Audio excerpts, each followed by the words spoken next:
Welcome to the third day of this workshop. Hope you are still good and There's some feedback. healthy. There's some feedback. I mean, I can turn off the microphone, but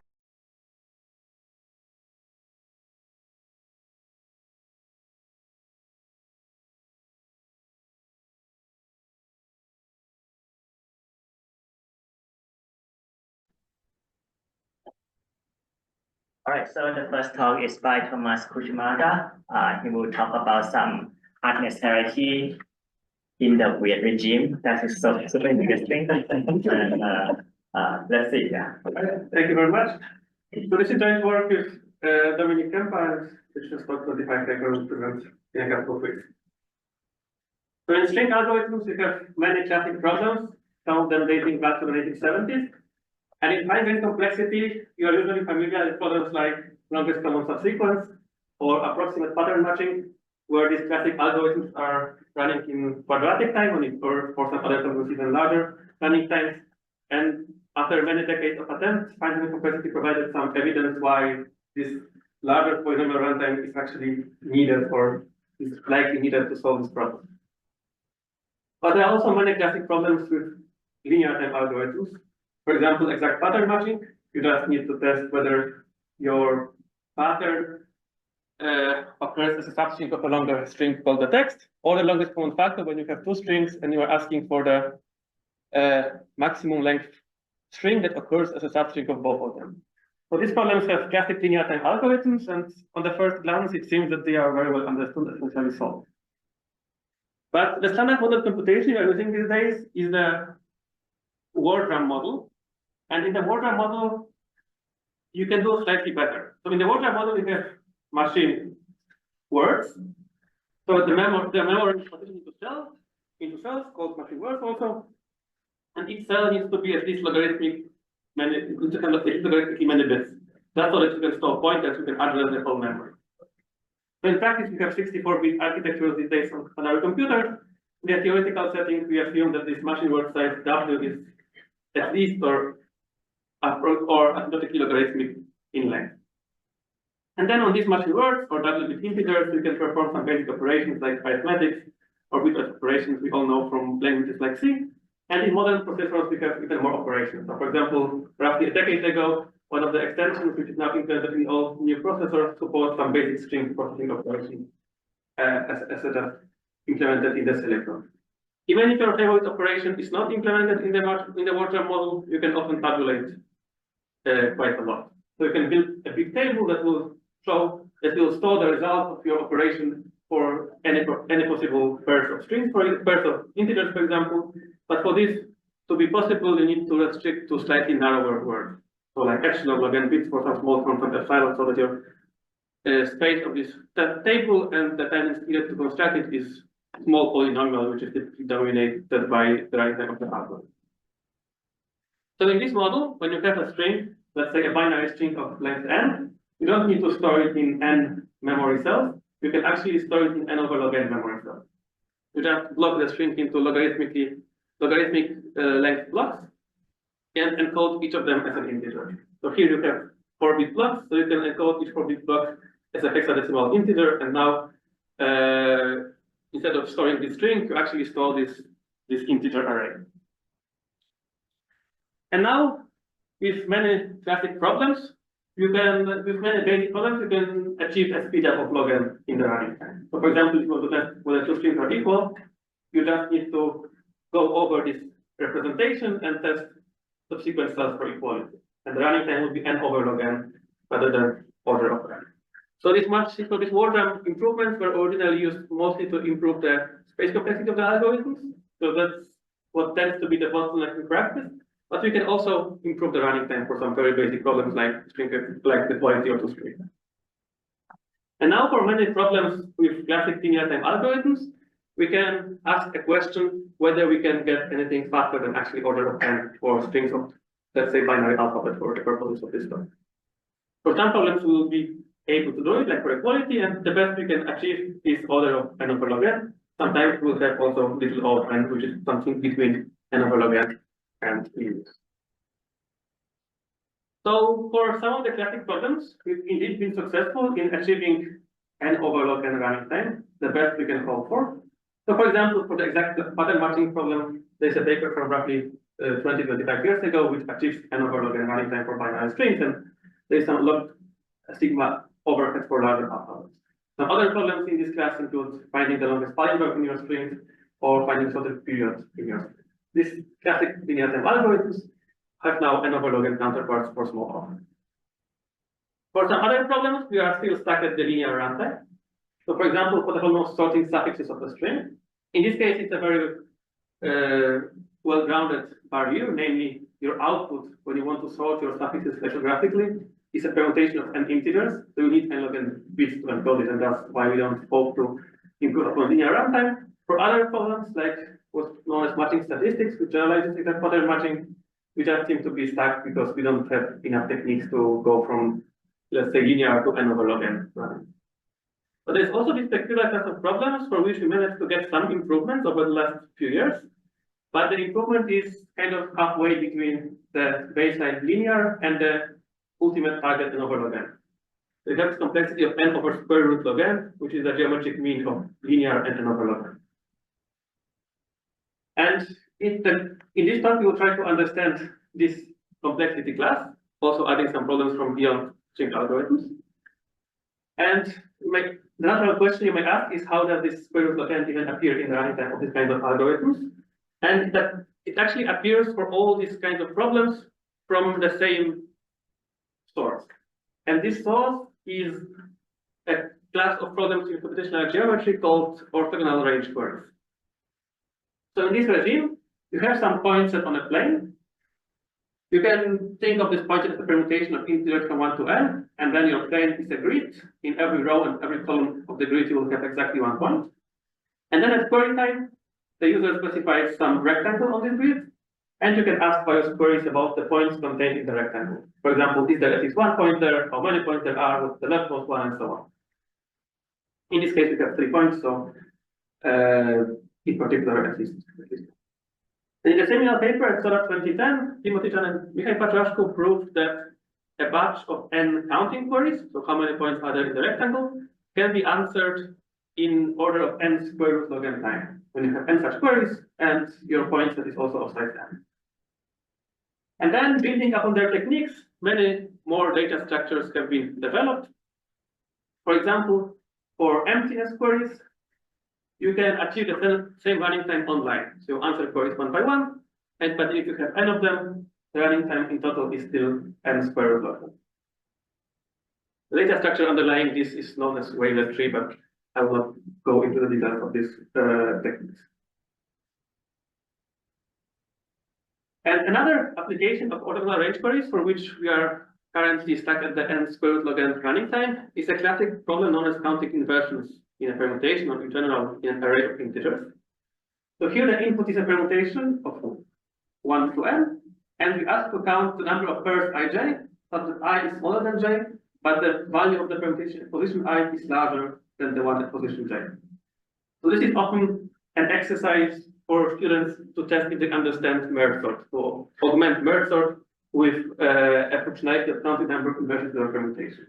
And for many years, n log n, like merge sort, was the best non-running time, but this algorithm by Chan and Paczaszko allowed getting n square root log n, which is the best known so far.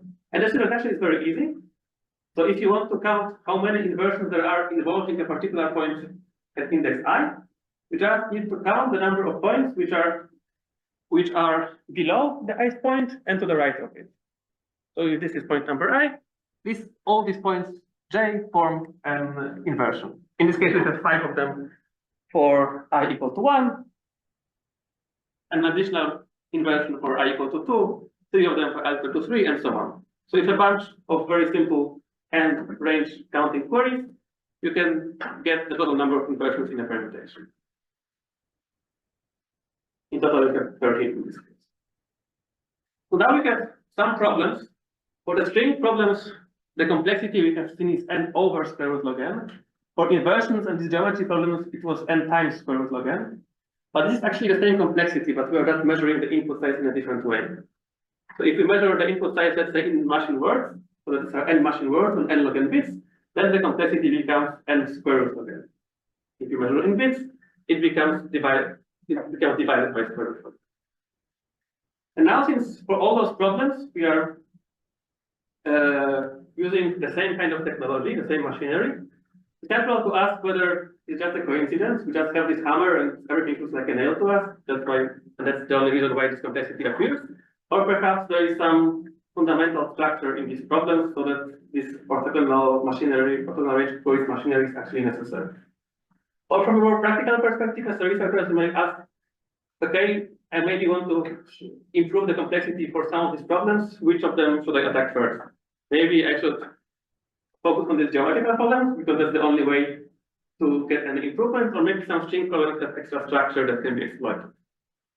And these are the questions we asked to motivate this study.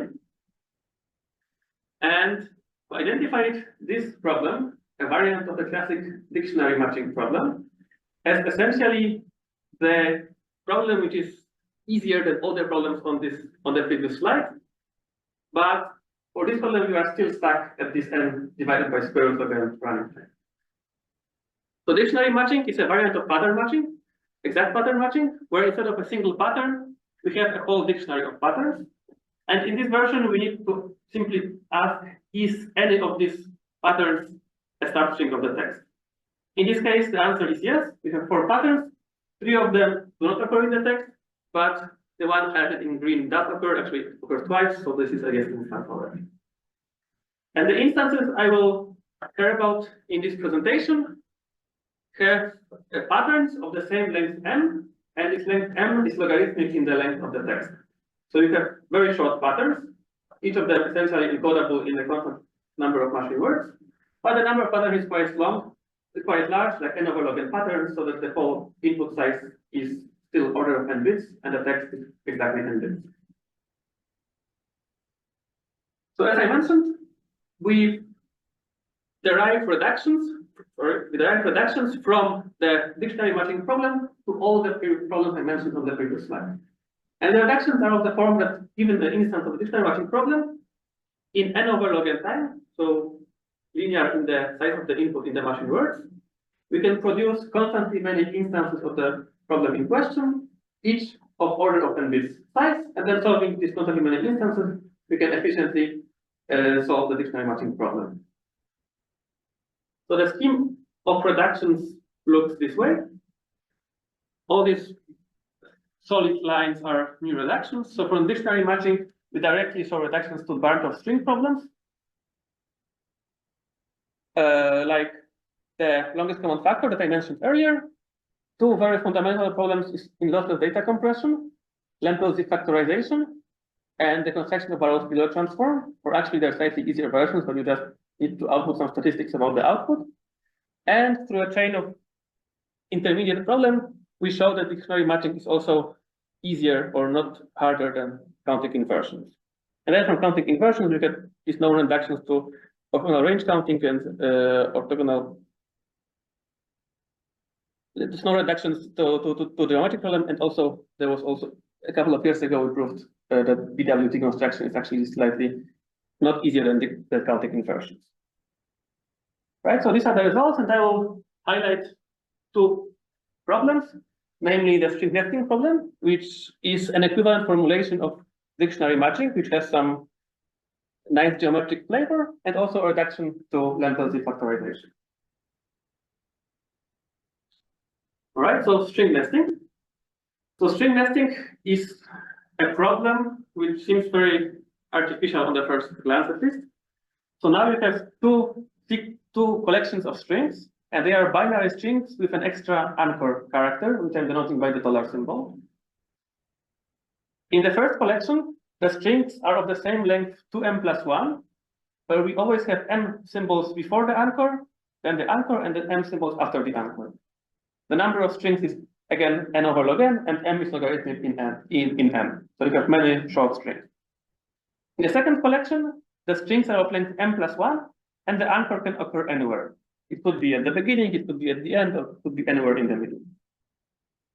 And the question is whether any strings any string in the family Q is a substring of any string in the family P. And in this case, we have a yes instance. This substring in Q occurs in this substring in P.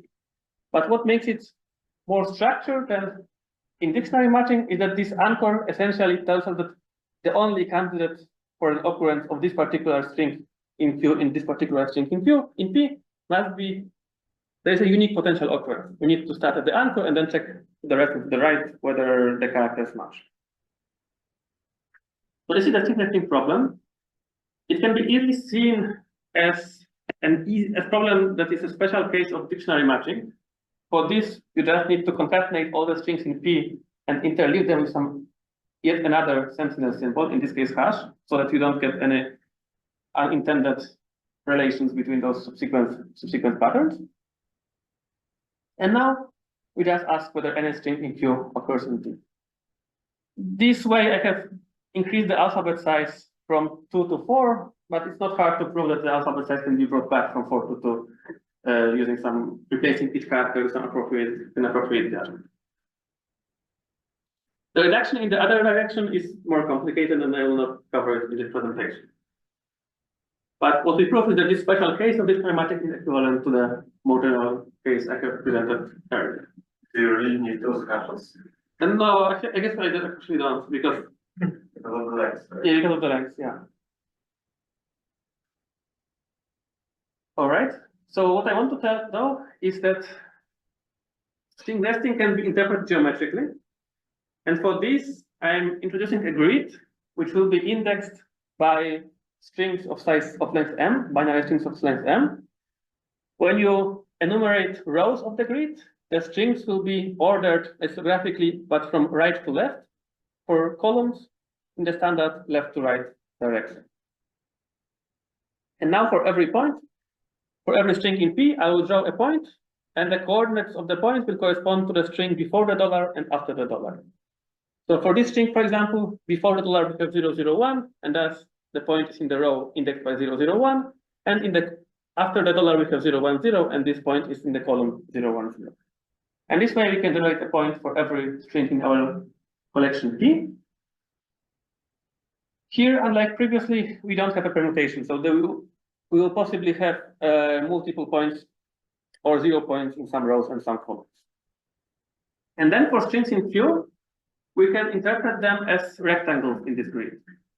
So when I have a string in Q which is $11, I can look at all the rows corresponding to strings ending with a 0. And since I ordered the strings from right to left, they are consecutive. And regarding columns, I'm looking at what's after the dollar, 11. So I'm looking at all the columns corresponding to strings starting with 11. And the intersection of these rows with these columns give me the rectangle corresponding to a given string in Q. And now for each such string in Q, I can generate a rectangle. The aspect ratio of the rectangle will depend on where the dollar is in the string. And then my question is whether any of the points is included in any of the is contained in any of the rectangles. For every point contained in a rectangle, this will correspond to a string in Q, which is a substring of the corresponding string in Q. So this rectangle contains this point that's equivalent to this string being a substring of that string. So now I have formulated the problem in a more geometric way. I could actually forget about the string interpretation, and I have a very special case of batched orthogonal range emptiness. I have a collection of points. I have a collection of rectangles. The grid size is 2 to the m by 2 to the m, where m is logarithmic in the input size. And my constraints are that the rectangles are what I will call dyadic rectangles. When you project them into the two coordinates, the intervals will be dyadic intervals, so obtainable by repeatedly halving the whole axis. And also, since the strings in my family Q need to have the same length, I have the constraint that the area of each rectangle is exactly to the n, which is the square root of the area of the whole tree.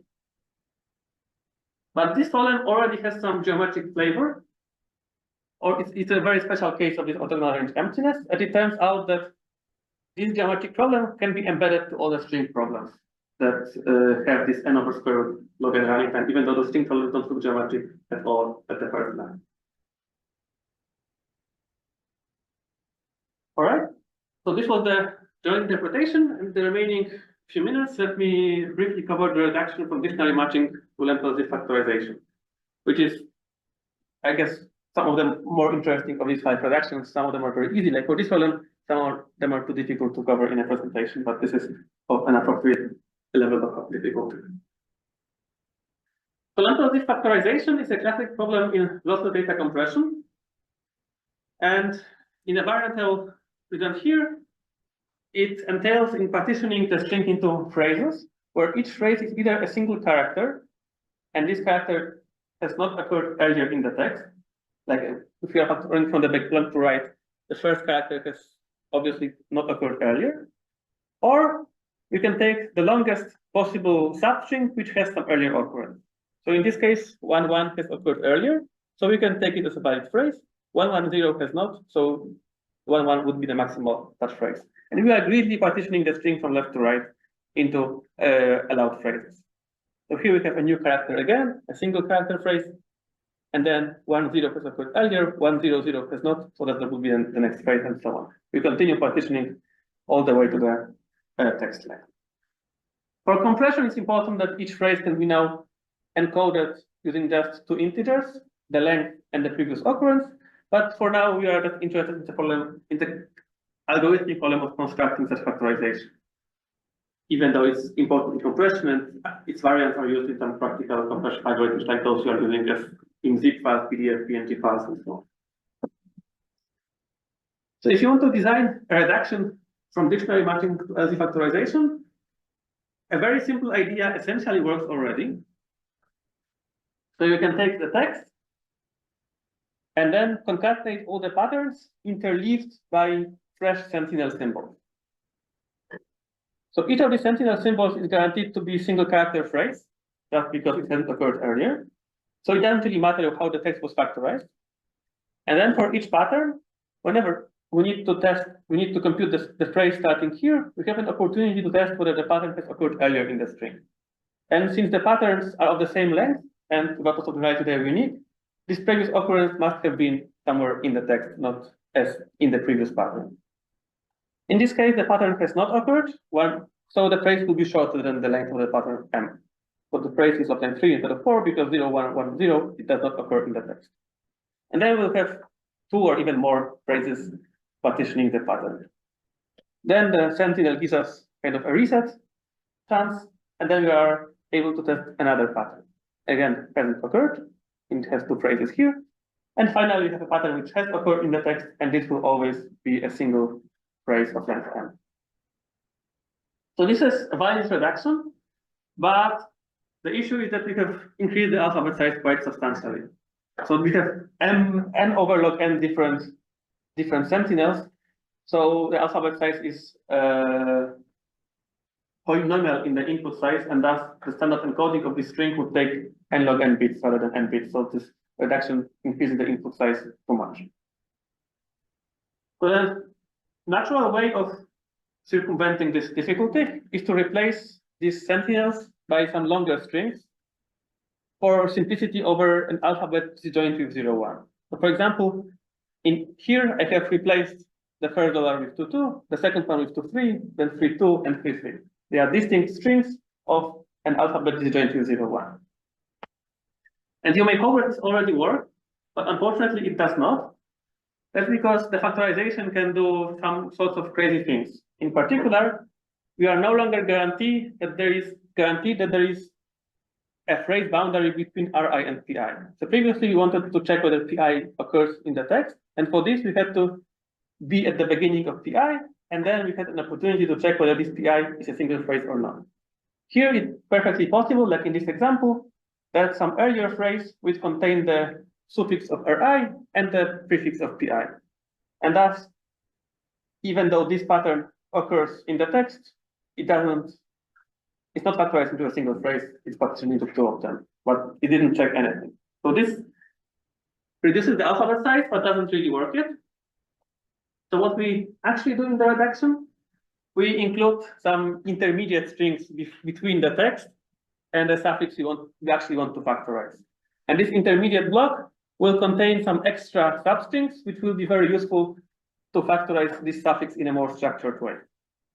And these blocks will be separated by yet another character 4, and we will have another reset character 5, so that we don't need to worry about the factorization of this whole block. We just worry about factorizing this suffix.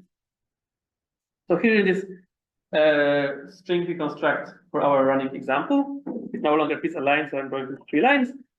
The first line is the text, the second line is the extra gadgets, and the third line is what we actually care about in the factorization.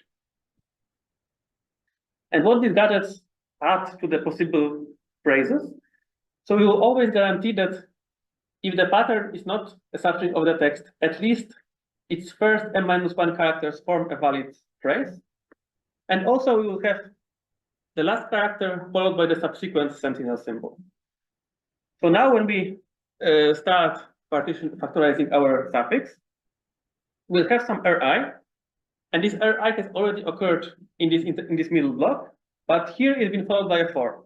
Now it's followed by 0 or 1, so it will form a single phrase. And now we are at the beginning of a pattern, so we have a chance to test if the pattern is a substring of the text. Here, all the 0, 1 strings are of length at most m-1, so they won't help us giving a phrase of length m. In this case, the pattern does not occur, so we can resort to using as a phrase the prefix of length m-1, independently of what the text is. And then we have one more character of the pattern left, and then the next sentinel string, and this is exactly a phrase we have also included in the dictionary. So we will include it in our factorization. Again, here it's followed by a 4, here by 0 or 1, so nothing longer will be possible. And this way, as long as the patterns do not occur in the text, we'll take phrases consisting of the m-1 characters of the pattern, and then next character followed by the sentinel string. Why do you have a pi-1 instead of just pi? Because like Ri is followed, the thing before Ri is pi-1 and not pi. So I need to take, this must be a valid phrase, and this is Ri, and this is pi-1. So I want to have this guy available.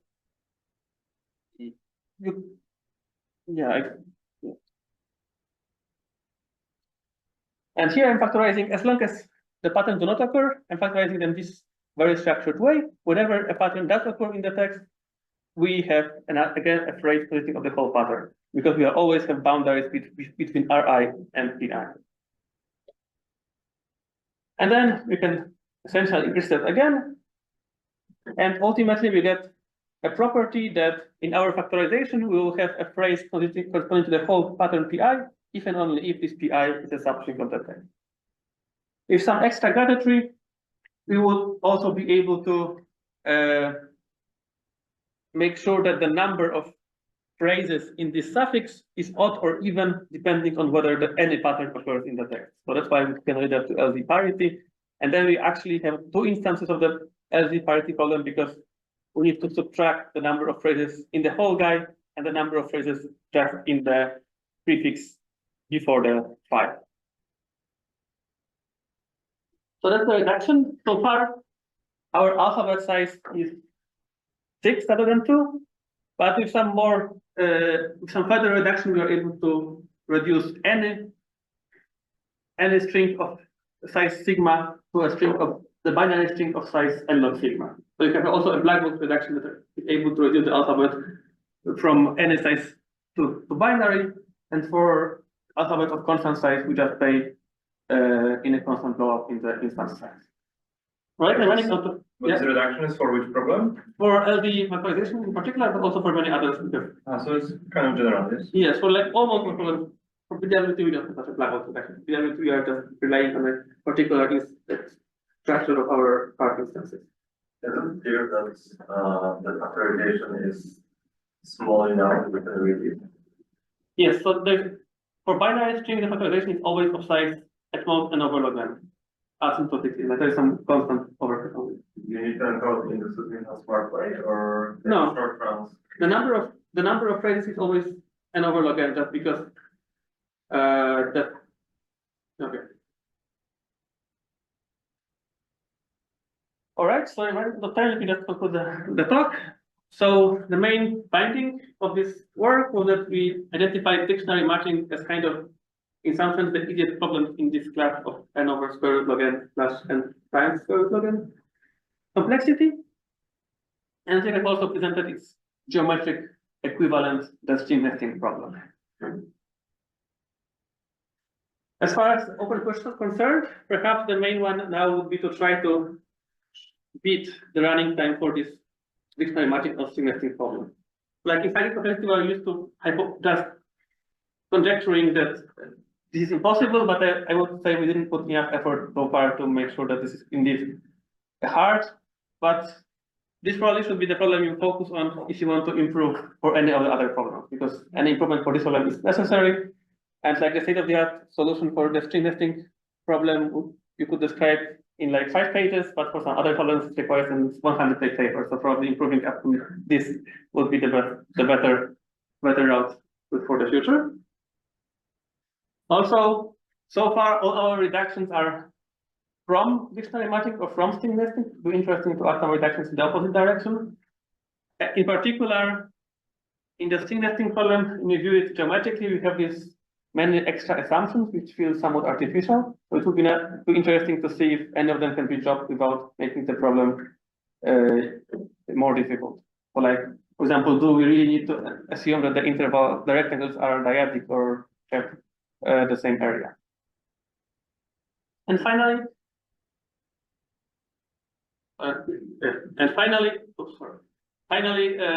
this class of reductions between near linear time problems, maybe in some other area besides this n square root log n complexity, such reductions will also help to understand the relative complexity of these problems. And that's it. Thank you very much.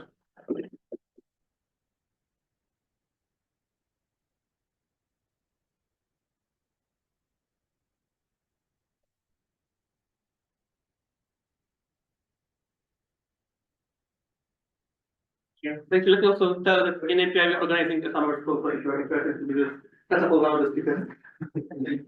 I wanted to ask a quick question, sorry. Yeah. This, like you said, it might be relevant for practice to like, these root log n algorithms actually implemented anywhere?